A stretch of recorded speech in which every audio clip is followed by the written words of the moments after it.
यदि आप भी चाहते हैं कि SK अलबेला म्यूजिक का ऑडियो वीडियो सबसे पहले आप तक पहुंचे, तो लाल बटन दबाकर चैनल को जरूर सब्सक्राइब करें और साथ में बेल आइकन को दबाना ना भूलें।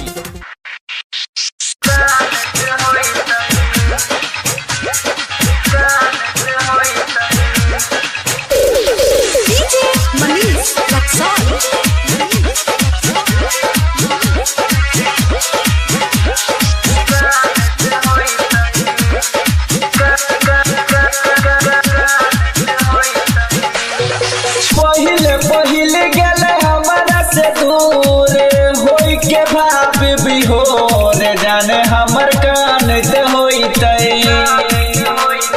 पहिले गले हमारा से दूर होई के भाव बिहोर जाने हमर कान ते होइतै। पकड़ के अचारा के कोर जाने हमर कान ते होइतै। पकड़ के अचारा के कोर जाने हमर कान ते होइतै।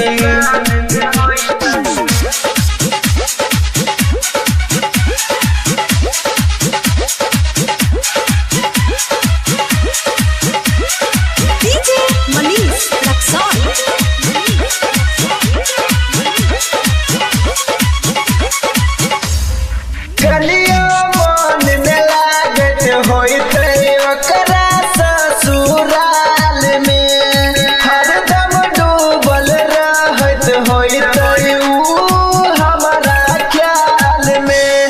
गलिया मन में लागत होइतै ओकरा ससुराल में, हरदम डूबल रहत होइतै ऊ हमारे ख्याल में। भर दिन याद में हमारा बबत होइतै लोर जाने हमर कान ते होइतै। भर दिन याद में हमारा बबत होइतै लोर जाने हमर कान ते होइतै। पकड़ के अचारा के कोर जाने हमर कान ते होइतै। पकड़ के अचारा के कोर जाने हमर कान ते होइतै।